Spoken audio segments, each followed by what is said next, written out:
When we broke the Cambridge Analytica story about the harvesting 87 million people's Facebook data, people freaked out, rightly. This is chicken feed compared to that. But it is the blueprint. It's always the data. Which is why it's so important that you start thinking about your private life. The oligarchy doesn't want you to have one.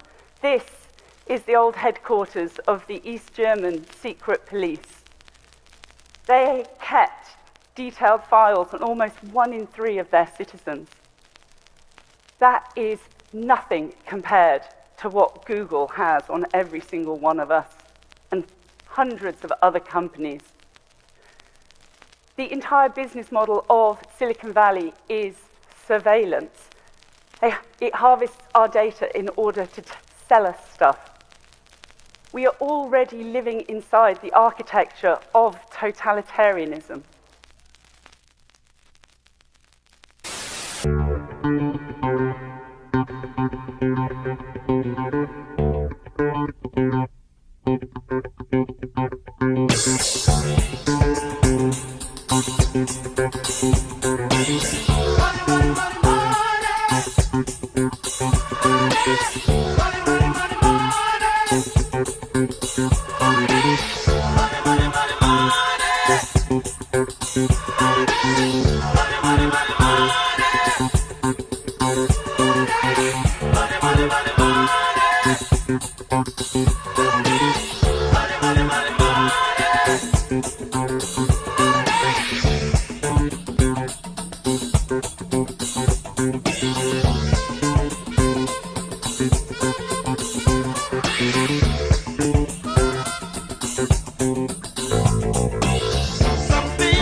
We lost Heidi. Oh, we man. did. Oh, yeah, man. Heidi bounced on us. All right. Well, what do you want to talk Welcome about? to Rad Pod and Chill. How do we do this? I don't know how to do this. I'm Hi-Fi. That's Jim. That's Jim over there. And this is Rad Pod. Heidi's so much better at this than we are. Holy crap. Oh, that's because she's done it 140 sometimes now or something. I know. Well, 134 at least. Well, all right. Whatever it is. Hi, everybody. It's good to see you guys. We lost our hostess with the mostest. So we are currently completely at sea. So let me go ahead and totally shift the buck to my friend Hi-Fi over here and ask Hi-Fi what's on his mind. I'm pretty sure we just witnessed one of the largest pump and dumps of all time. Of all time. That shit was crazy. Amazing. But, so in case you guys missed it, like 10 minutes before Trump announced oh, whoopsies. There was a giant spike in spy calls, and not to be technical, but it's a giant bet that the market is going to go up in general. It means I believe. And so, right 10 minutes before, somebody bought a shitload of those bets, and they paid off mighty handsomely. Hello, Heidi Kuda. We were so lost without you. It's amazing how completely incompetent and without Heidi, we're fucking lost. worthless. Let's just admit it, folks. It's not. We gave the intro. Oh, she's freezing up on us. Can you hear us, Heidi? Are you there? I blame the French internet, the French internet. Fucking French, man. Oh, she's so frozen. Ce n'est pas bien. Now we can hear you. Okay, I guess we're gonna have to do this video. Keep going. Keep it going. Just come see, come saw, but keep no video. Oh, we lost her again. All right, so yeah, we lost. So somebody somewhere made a whole bunch of bets that just happened to pay off right before Trump announced that tariffs were going to. Well, we know who one of them was. Who was Marjorie fucking Taylor Greene. She wasn't. I should be careful. I don't know that she was one of the people who knew 10 minutes before, but a bunch of these MAGA fucking Congress critters are openly trading ahead of all of these moves. Like openly, like la, because apparently it is totally legal and within all the rules to do insider trading when you're in Congress. Some genius decided that, mostly it's okay, which just defies me.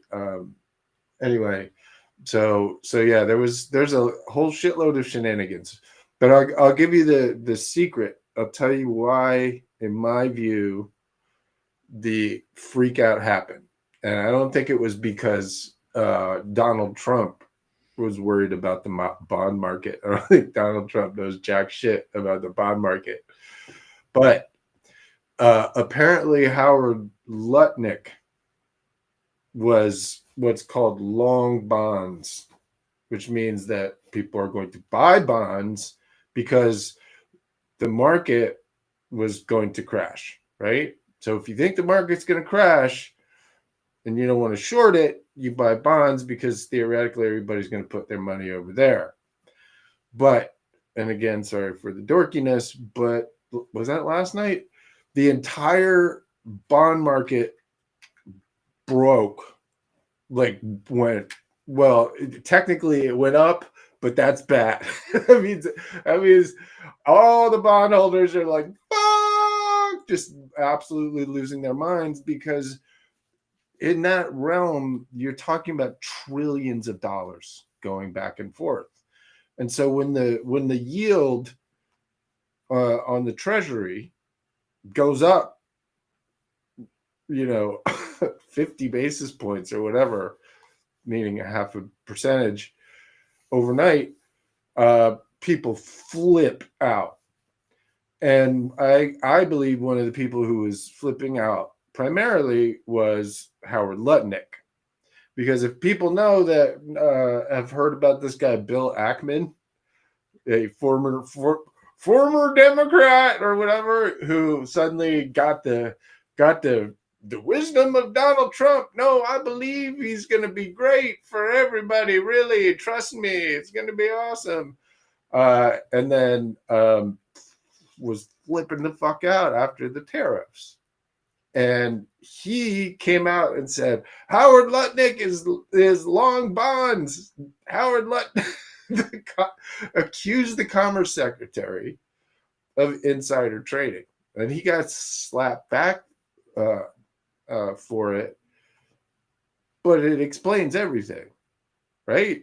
You've got these big fish out here who are long bonds and short the market, and now everything is crashing all at once. Then the people who were telling Trump to do it in the first place, including Litnick, are now like, well, So I don't think Trump actually really even kind of. I don't even think it really dawned on him what almost happened. It was like a nuclear, near miss. I also described it as the like the guy on the Titanic, who's like, it was just a little scrape. You see, we got past the iceberg just fine, everybody. Please please tip the fiddlers on the deck, and don't worry about it, right? Because what he did was a lot, and I'm sorry I'm getting into financial shit, but I don't know what to do because Heidi's not here. No,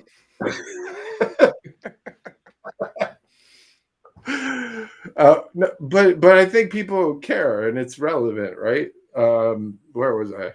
Fuck. Hey, you know what we could do? Let's play the first clip from Marty. Hold That's on. a great idea. As somebody who spent your career really working super hard, super diligently to go after money launderers, financial fraud, as a former IRS criminal investigator, where are you in this? How are you actually feeling when you see what looks to be crimes occurring in plain view that people would have been prosecuted for and possibly imprisoned for when it comes to the highest office in our country? How do I feel? I'm saddened when I see this.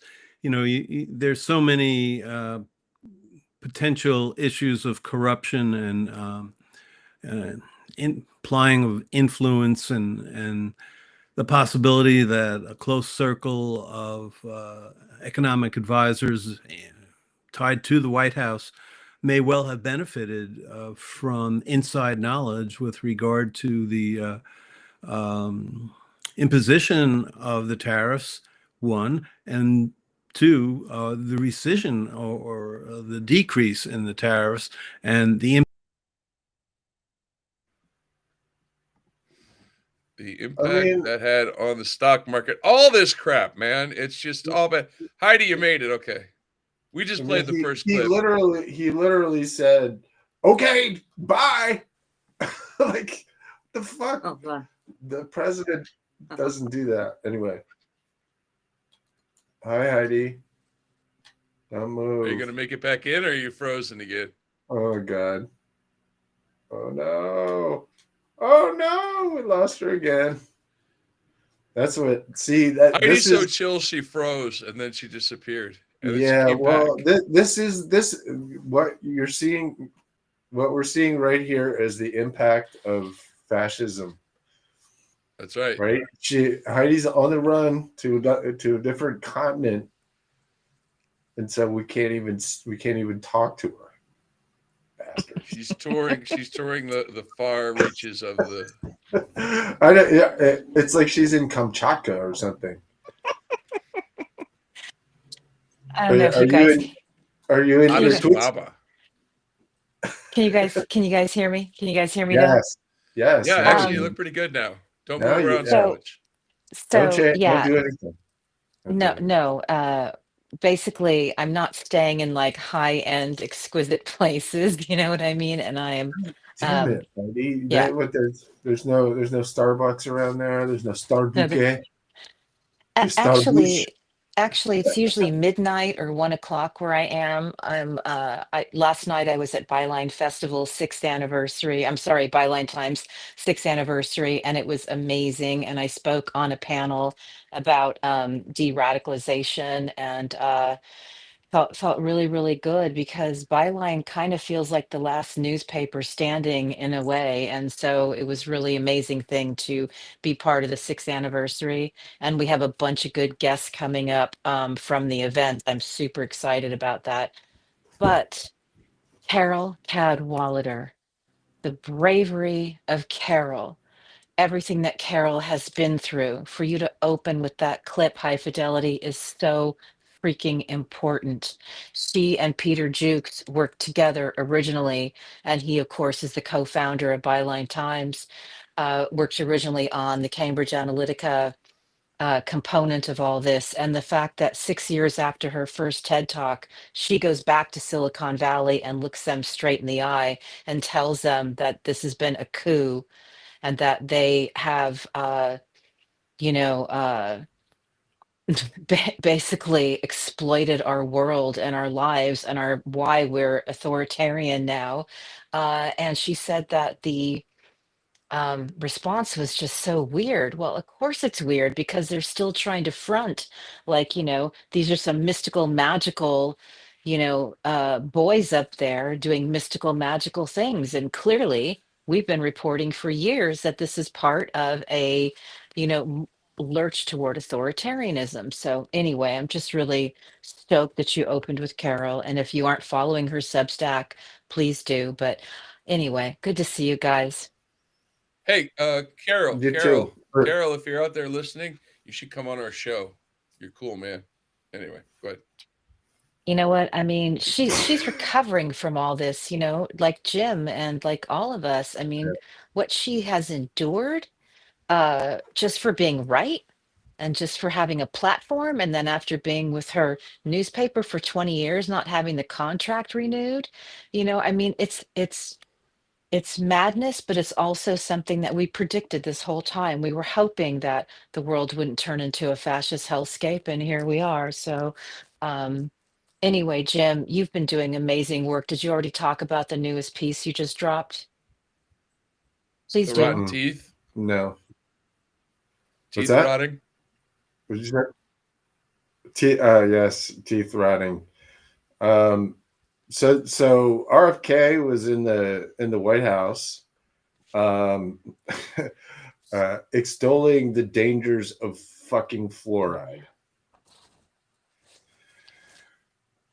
This conspiracy theory has been around for a really long time, but I've been doing some research on Joshua Haldeman, on Elon Musk's grandfather, and lo and behold, Joshua Haldeman was super against fluoride. He didn't like fluoride at all because this is what he said in 1960, that it was a brainwashing program. And by the way, similar to Elon Musk, he was paranoid that the liberals and the governments and all the wokes in the world were brainwashing everyone. And so he took it upon himself to literally feverishly write like big capital letter pamphlets about the international financial conspiracy that was coming after apartheid South Africa, which he considered to be the fount of white civilization. Africa. To the point, he believed in this to the point he took his family all around Africa, all over the place, looking for a white civilization in Africa. And so there's lots of pictures of this crazy fuck with May Musk and his other kids flying around the Kalahari Desert for weeks at a time, thousands of miles, looking for the white people. So this fucking guy is so the fascinating thing that I ran into and why Alberta comes up is because before he moved to South Africa and started looking for the white people in South Africa, he was part of this thing that I didn't know about at all, called the social credit movement, which has a financial theory that I literally can't figure out. And I can figure out some crazy shit. It involves shit I don't even understand. But what it mainly did was cloak anti-Semitism. So it was founded by two anti-Semites who believed that that there was an international conspiracy, a financial conspiracy of Jews, and they started this social credit party as kind of cover for it. So the thing to know about, I think the kind of original sin of this with Elon Musk's whole family is that Joshua Haldeman was in Iowa in the 1920s, in the early 1920s. Things were booming, right? And little Josh got a chiropractor's license, and he was super stoked. He was going to be a chiropractor, and it was the Roaring 20s and whatever, right? And what was happening in the Roaring 20s? Henry Ford was publishing the Protocols of the Elders of Zion during the Roaring 20s when he was a chiropractor. So anyway, that didn't work out very well for whatever reason, and he decided to be a farmer in the late 1920s in Iowa. Two strikes against you there, pal. It was a Dust Bowl, number one. Shit, where was I? It was Iowa in the 20s, right when they published Protocols. Yes, we were in Iowa in the 1920s. They published the Protocols of Zion, because Iowa was a Dust Bowl, and because Iowa was a Dust Bowl. Hold on, I'm going to go to my story before I have a complete brain fart. I know where Jim's looking up sources. Sorry about that. I have to, because We're gonna get there. Just wrote this. We're gonna get there. And I forgot my place in the giant ass conspiracy. So for anybody who's new to what we do, Thursday night has always been sort of just me, Jim, and Hi-Fi kind of belly up to the virtual bar, just talking shit and recapping news and recapping the episode. And it used to be a lot of fun. And it's less fun now because shit's gotten so serious, and there's no scripting. There's just, kind of just free flowing based on some of the work that we do and the people we meet along the way. So anyway, I can kind of, Anyway. you want to keep looking while I tell a little story? Okay, No, you got it? No, if you got it, keep going. Yeah. So anyway, but Joshua Haldeman, after getting canceled by banks, right? So this is sort of the kind of foundational myth of so much of this stuff, right? Is that Jews are financial communists, right? And so that's what happened to this guy, as he got wrapped up into the same protocols mythology that overtook a lot of this, right?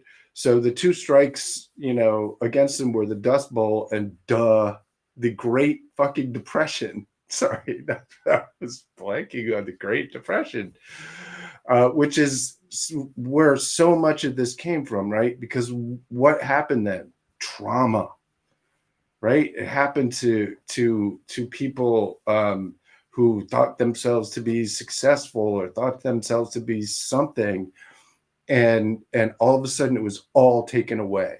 So in 1934, he literally lost the farm. And that's when he decided to move to Alberta, Canada. And it was in Canada that he was the leader of Technocracy Inc. that we've talked about before, where he wanted the giant North American empire. But when Technocracy this decided to ally themselves literally with the Soviet Union, he decided that okay, now they're the commies, and moved over to the Social Credit Party. And the Social Credit Party was pumping out the Protocols of the Elders of Zion. So one of the things that they had as a special benefit for members was the Basic Book Club. And the Basic Book Club included the Protocols of the Elders of Zion, included the International Jew from Henry Ford, right? So all of this shit is just the same recycled goddamn thing over and over again, right? And so this myth of a conspiracy, right, that is somehow, taking over, is what RFK in a cabinet meeting said with Elon Musk next to him, right? So there's a cabinet meeting today. Sorry. Well, the stock market's tanking. And the first thing, and maybe the only thing RFK said was, "Don't worry, boss. I'm looking into that fluoride thing." Out of all the stuff, fucking measles and everything else, it was the fluoride. It's like, what the fuck are we doing Well, here? I'll you tell guys? you what we're doing. Oh, Go last ahead. thing. I need Go to ahead. just Yep. wrap the Go ahead. story. Is that in December of 2024, and I will plug my article because I'm doing a terrible job of it. I put a link to it in there. In December 2024, Alberta, Canada, which was the home of the Social Credit Party and part of the reason why it's so MAGA now, put fluoride back in the water after 10 years of trying it, because it conceded to the conspiracy theories that had been sort of put there in the 30s and 40s by the Social Credit Party. And so right now you have a bunch of MAGAs with their teeth rotting in Alberta who are going to get their fluoride back. And America is going to lose our fluoride because we're just that fucking stupid. Well, here's what you made me think of. In all of our studies of conspiracy theories, we know that they are ramped up and exploited during like the ramping up of fascism. So conspiracy theories are actual weapons of war. Most of the people putting out the conspiracies don't necessarily believe them, not most, but a lot of them. In all of my studies of the 30s and 40s and the Nazis in America, so many of them would say in private that they don't believe what they're saying about anti-Semitism. They don't, but it was their way of mobilizing a noisy mob. And what's super frustrating is that, we still, in order to even talk about these things, this is one of the things I learned last night from a panelist, we still have to put it out there. And in putting the information out there, all of it is like, especially the Soviet style, they don't expect you to really believe anything. They just expect you to be so confused that you become exhausted.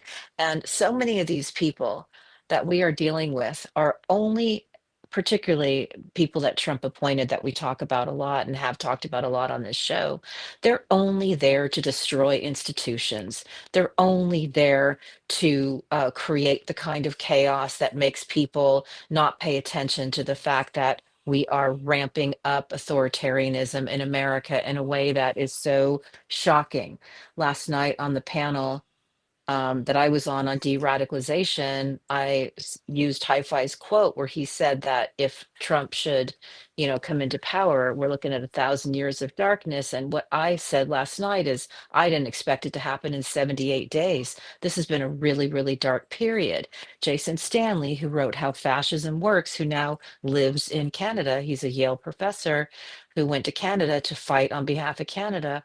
He basically said if it's that whole thing where conspiracy theories were so popular in the 30s in the rise of Nazism because people just could no longer then really believe in truth. And last night that Voltaire quote that you always use, Jim, really just it kept spinning in my mind because we were talking so much about radicalization, and that quote is those who can make you believe absurdities can make you commit atrocities. And what greater atrocity for the world than for America to go dark, for America to be, I mean, it's anyway, I mean, it's just fresh on my mind, just going down rabbit holes. And what we always say, how no one brainwashes themselves, that's kind of the cruelty of it. Have you noticed that the chaos of Trump is almost the point? No one's even discussing Signalgate. No one's even discussing the fact that the man's a rapist. Has he even paid E. Jean Carroll? I don't know. I mean, it just every new crisis, every new terrible thing, it feels America it erases has the thing that happened. America has an abusive partner. We are being gaslit. The whiplash from the tariffs.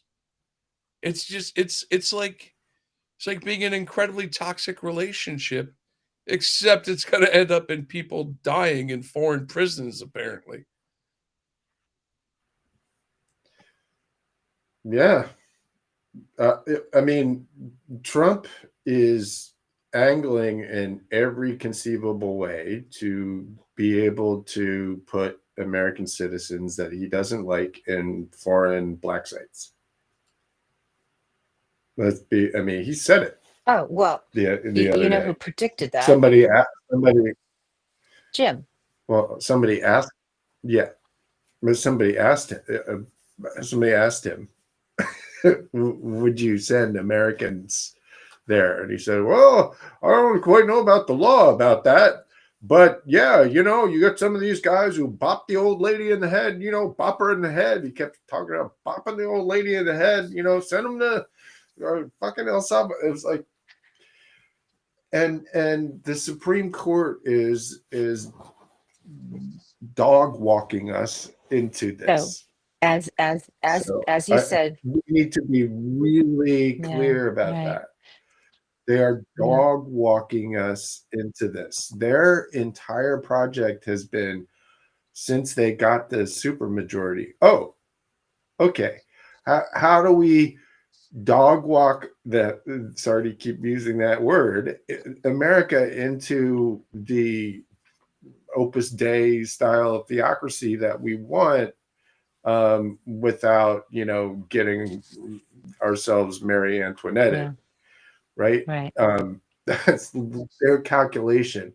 And so what they did the other day was classic, right? Trump defied a court order and sent this dude who's been here for 14 years.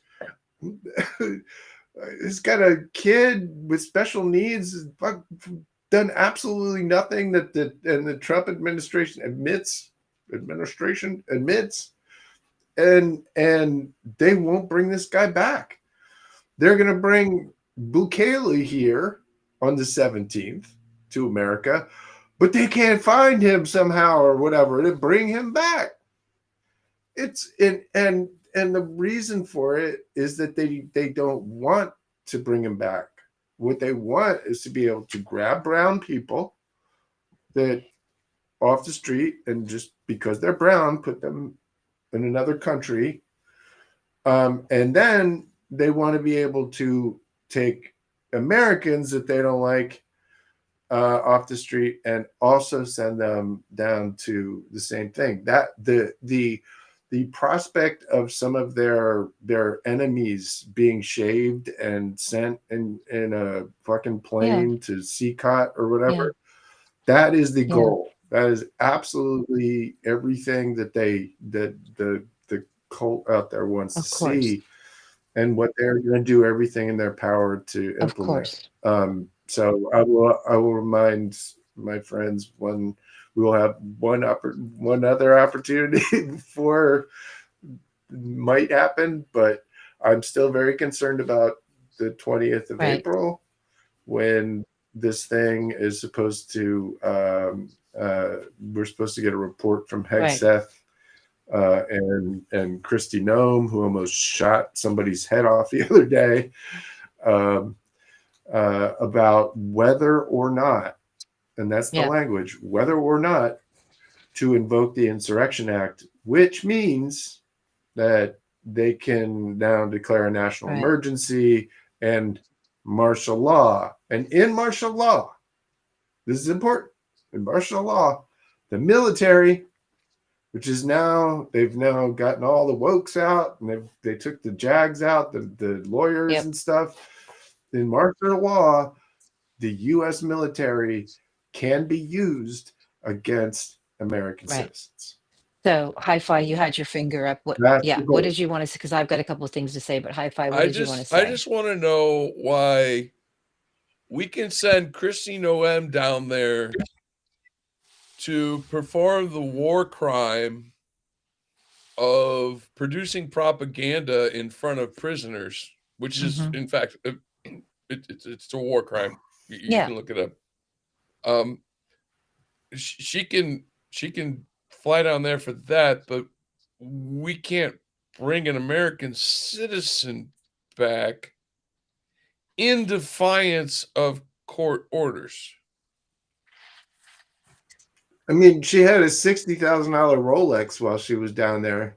She could have fucking sold that to somebody and maybe brought him back. Carol Cadwalader called that fascist porn, and I think that's accurate. And so all of this is about moving the Overton window. All of this is grooming us and our minds for when they begin doing it to American citizens. I spoke with somebody a couple days ago saying, oh, well, they're only now doing it to people who are in the country, undocumented, illegally. No, you know what? That's not only, hold on a second, Jim, not only is that not true, but the point is, it happens to one person. Is that not enough? Is it not enough? How many more? How is it okay for 2, 5, 12, 50? What the fuck, people? It's like, what are you waiting for? All I know is I just need to go back to something Jason Stanley said. Again, he wrote How Fascism Works. And I just want to go back to the core of it. He wrote or told us in a RadPod interview, or maybe this was from his book, fascist politics creates a state of unreality in which conspiracy theories and fake news replace reasoned debate. As the common understanding of reality crumbles, fascist politics makes room for dangerous and false beliefs to take root. So that is what we are living in the middle of. But I just want to know, is one person enough? How many is enough? And this is where we are. And now, of course, we're watching Trump seek retribution on people he calls his critics. These are people who actually were doing their jobs and basically explaining the truth of the big lie, how the conspiracies that Trump was spreading in 2020 were inaccurate. And so now, not only is Trump coming after these people at their new places of employment, but they're also going after the people that they work with. And Jim and I and Hi-Fi and Carol Cadwalader, we've all been through this before. These attacks are designed to make people so radioactive that they don't have allies. It's very uncomfortable to have support. They're going to go after their lawyers. And so, like, I ask, people still kind of cool with that? Are you cool with where this is going? There was a judicial coup. This is lawless now, and I don't think it's okay to go, well, they're not coming for Americans. They're coming for people who are undocumented. What the fuck? They're coming for your 401k. Hey, here's the second Marti clip. I'm very much a financial investigator and follow the money kind of a guy. And, you know, the art of the deal is a misnomer. It should really be the art of the steal, because that's what Mr. Trump has done throughout his life. And these tariffs are just, just another point of evidence, an ongoing life. A life and career of fraud. Well, yeah, that's the whole thing. The total Yeah, fraud. that's the whole thing. I have I did a comparison of Donald Trump in 1987 and Donald Trump 2 days ago. Talking, it's incredible. Like, it's the same exact con man, but more senile. Also, the other difference, which is wild, is that his skin color and his hair color have switched. Mhm. It's fucking wild. He used to have like white skin and, sort of orangish hair, and now he has totally orange hair and or skin. I don't know. Yeah. He has indeed been a con man, and he's been more than a con man. He's been a Russian con man. So let's be super clear. Everybody keeps talking about, they keep saying, I see like on Morning Jaw, he's been in favor of tariffs since 1987. That's correct. That's correct.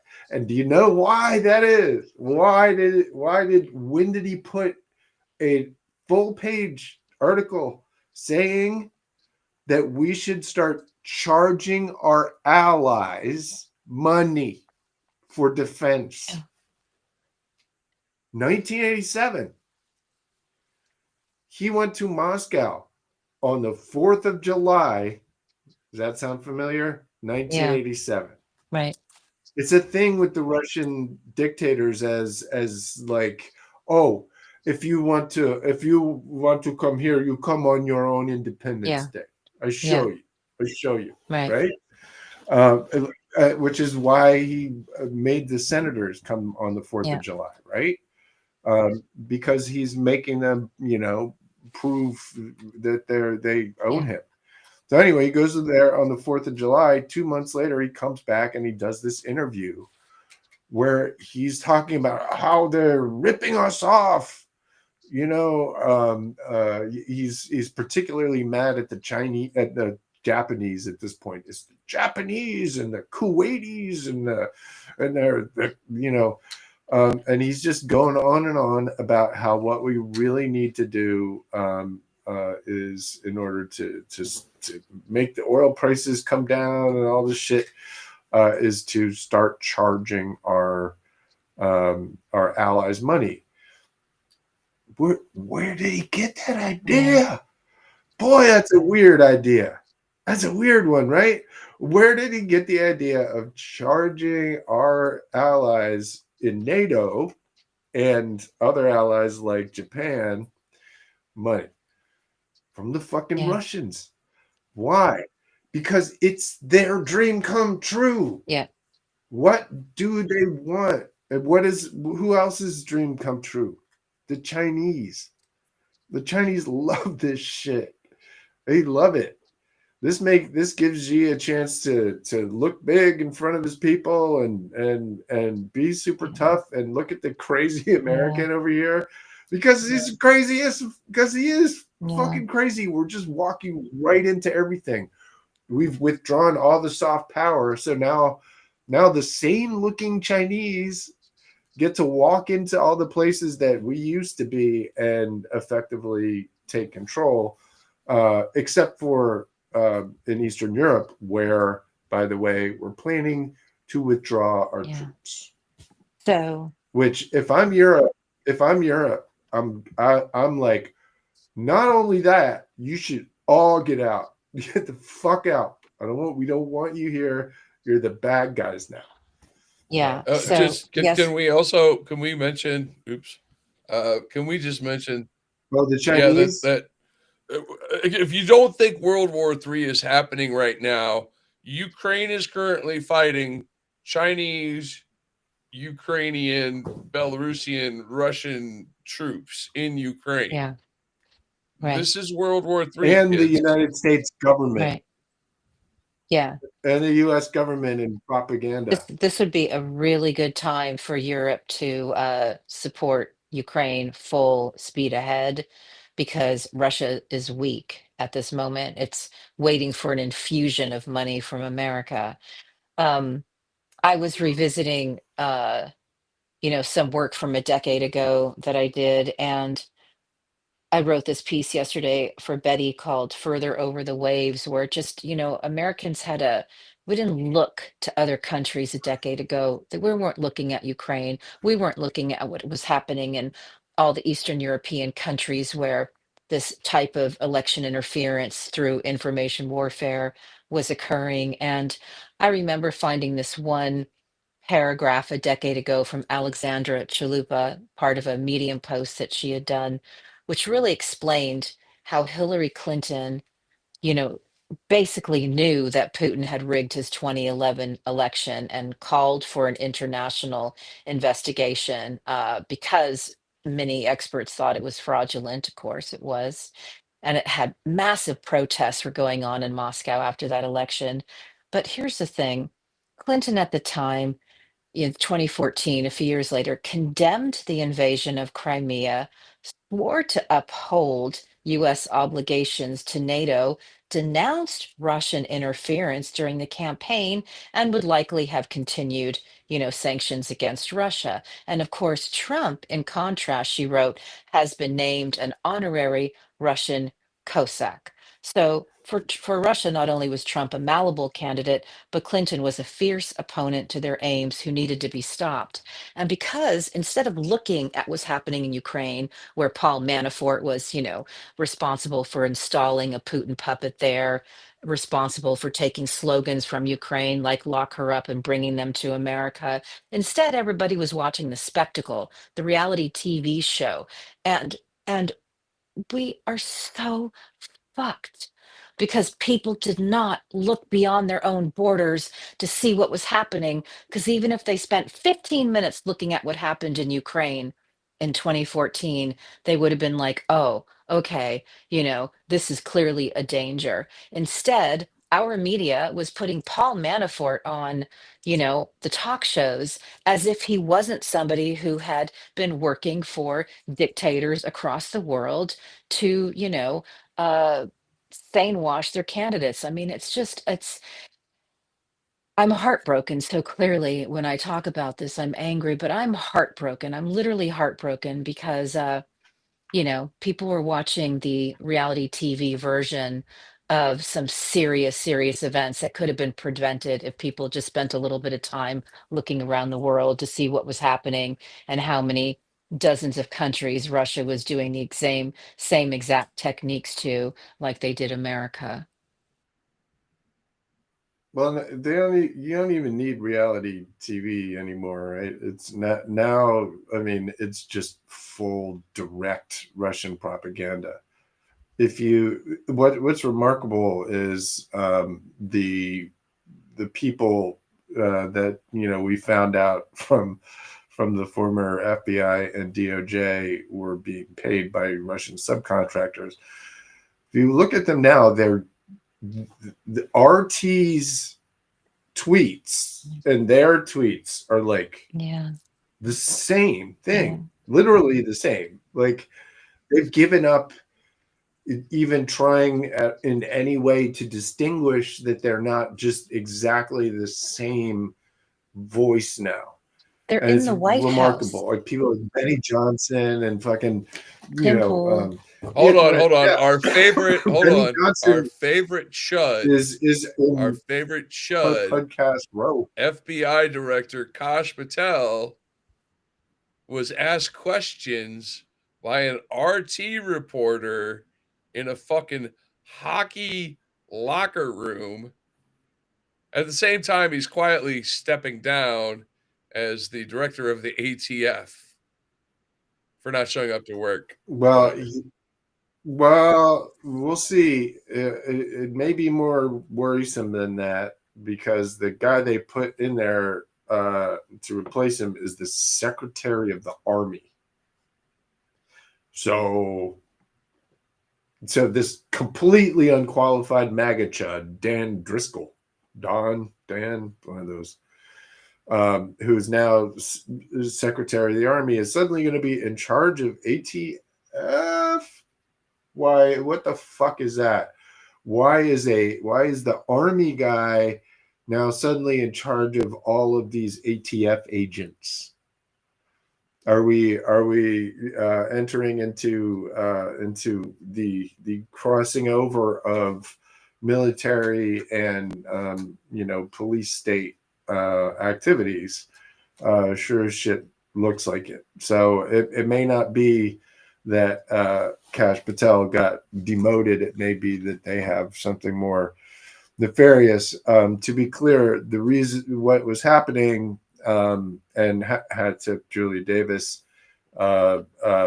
we found out that Kash Patel was in the only reason we know, American citizens know, that Kash Patel was in the locker room when Alex Ovechkin scored the 896 goal breaking Gretzky's record, is that Russian fucking television was back there and asked him a question, and he sort of sheepishly like, oh shit, I didn't want anybody in his back here. Although they did show him sitting next to next to Gretzky in the box. Apparently Kash Patel has literally been traveling around every game with however the fuck you pronounce it. And the other thing that they showed on the Russian television is that Vladimir Putin and Ovechkin are good pals, and that one of the guys on the Russian propaganda station said, "Oh, I'm friends with Alex too." Yeah. Like, Gotta holy get shit. your orders from somebody, you know? So I mean, literally. we've got a direct. I mean, it's fucking crazy. Really, why is he hanging out with the Russian guy with all the Russian media and it's just so blatant Jim, and the pathetic. And head of the Pentagon said that it was just a hoax, just said Russia was a hoax, It's like, again, like if we just look beyond our own borders, we would see 24 other countries just like us that had their elections interfered with, just like us. And if anybody looked at Romania right now, they would see the front line of a country that is desperately trying to fight off a Russian proxy that was, basically exploited through TikTok, or, claimed to fame through TikTok. If anybody looked at Georgia, they would see a revolution happening right now with people desperately trying to cling to their freedoms. I mean, it's like this is so global. And again, we knew about all this stuff a decade ago, and just the spectacle kept everybody or kept too many people from understanding what it really was. And I'm glad you showed Craig Unger's Substack.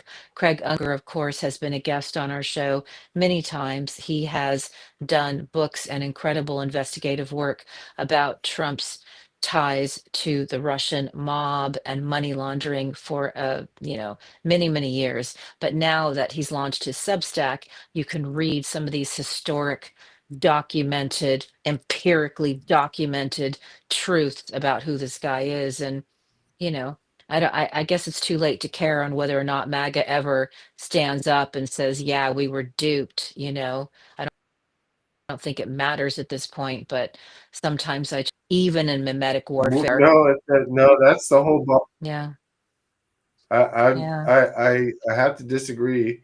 I think that MAGA standing up and acknowledging what happened to them is literally the ball game.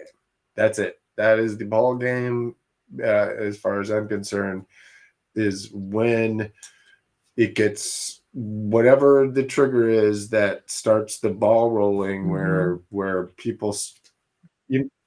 I do think that at some point there will be, a bit of a counter infection, whether it's, somebody helps it along or it just happens, where we're in the same, because they're very organized and they know how to get each other riled up. And if you start to get some serious pushback in these circles, it could become contagious. And if you really do start getting significant numbers of MAGA sort of in even begrudgingly, standing up with other people and saying, you know what, fuck this. I didn't vote for this.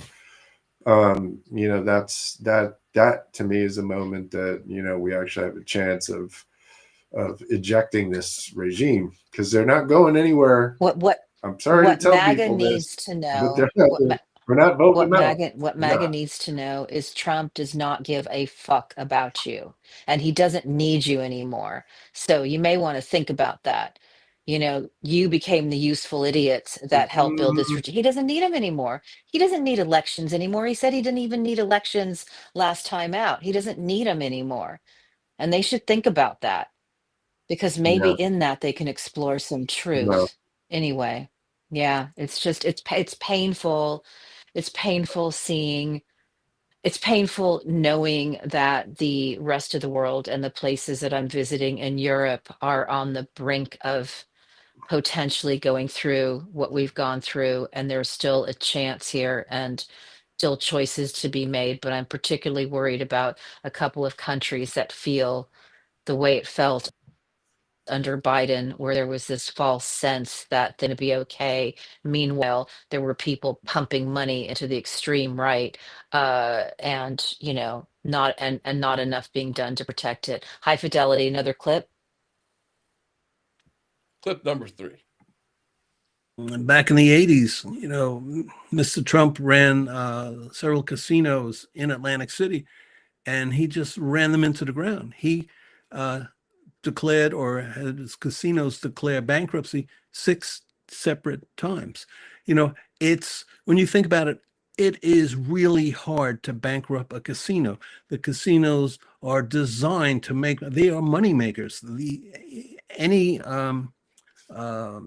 gambling function you want to play in a casino, whether it's slot machines or roulette or blackjack or craps or whatever it might be, the odds are heavily in the favor of the house. There's 18 to 20% in favor of the house.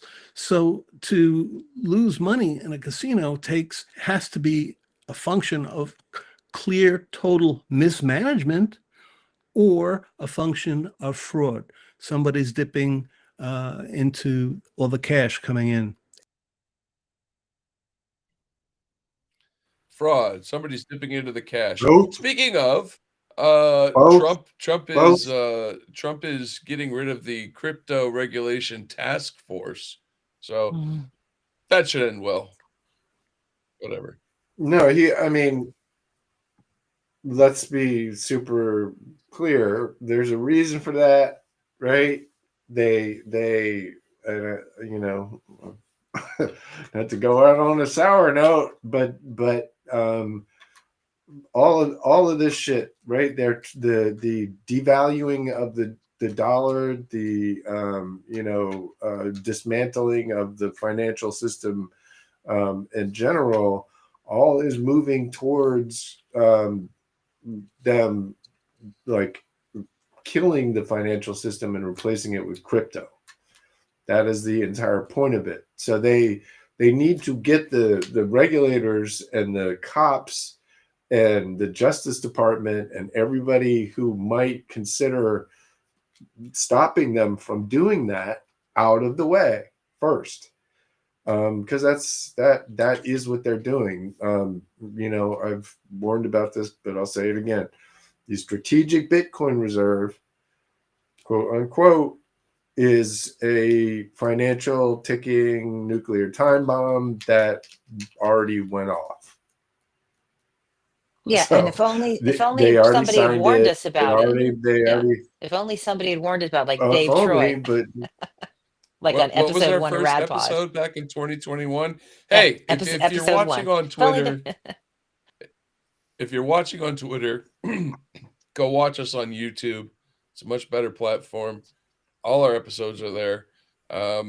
If you're on Substack, go see BettyDangerous.com. Read Jim at mind-war.com. Jim is still in a legal battle with Mike Flynn. Go to stopmikeflynn.com. Help Jim take on Flynn and stick it to the man. And hey, we got one more clip. The Wall Street Journal called this is a stupid trade war. Sorry. Come out and call the Trump tariffs stupid. So when the Wall Street Journal does that, basically Wall Street follows. So that's, when you're talking about the money that supports Trump, they're going to start questioning Trump. And, when the money starts drying up for the MAGA political campaigns, that's when you.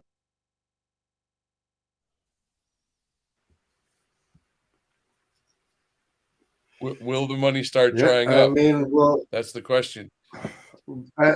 The question is, are we going to have any elections again that matter?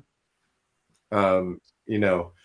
If everybody remember how Elon Musk was losing his fucking mind about the Wisconsin Supreme Court seat. Yeah.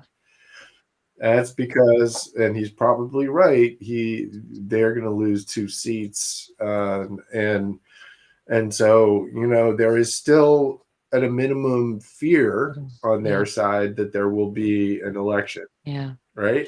Yeah. So, I mean, if anybody wants a good sign, it's that they haven't totally given up on cheating to win those elections. But the point is that they're absolutely going to be, pulling out every last. Well, they're still pushing their paper ballot bullshit, so they're still doing the election integrity thing. So they just passed the SAVE Act, so we'll see. And they're going after the lawyers who actually defended Dominion voting systems. So it's I don't know what to say. I guess what Jim just said is probably the most hopeful thing, that it's not entirely captured yet, but they are marching fast. And pay attention to what Jim's writing at Mind War. Pay attention to Carol Cadwalader. If you want to do 2 things, if you're feeling like you want to do something, support the Substack writers who are still bravely bringing the truth, and please support Ukraine.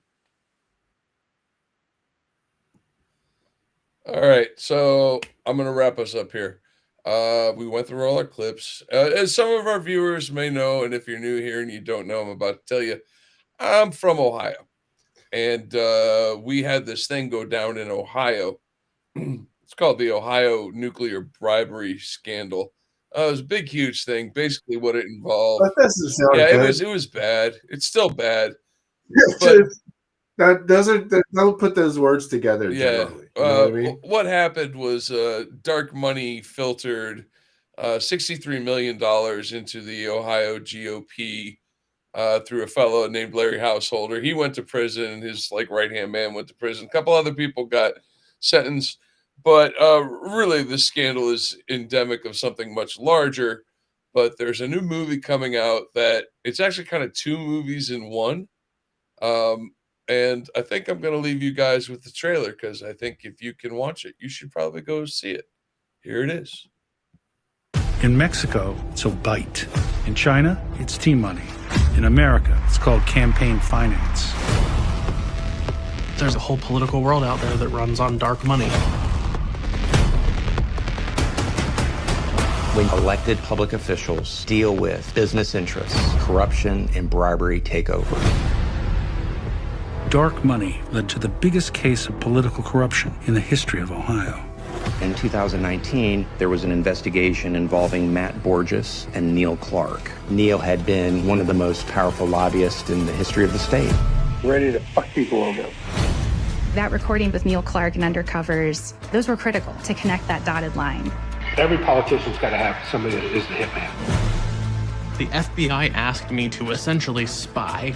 You're not like trying to set me up here, are you? That will be bad for both of us, but it would be worse for you. And I thought, what is he going to do? This was a organized conspiracy on a massive scale. But I fear this case is not a one-off example. Dark money has heralded a new era of vast corruption. If corporate America was going to reassert its power, it had to create a counter-revolution and take political power back. We had a little Bible verse. The wealth of the wicked is laid up for the righteous. So let's baptize the billionaires' money. The Supreme Court rolled back rules on campaign finance. Citizens United said corporations can create a super PAC. Now, corporations could fund elections with unlimited amounts of cash. One way you could look at it is that it's a fair fight. Another way is that both parties are corrupt. When it comes to the power of big business, the fix seems to be in. A tiny group of people have bought an inordinate amount of influence. People with money will always have an advantage. Always. Money has a way of changing the rules.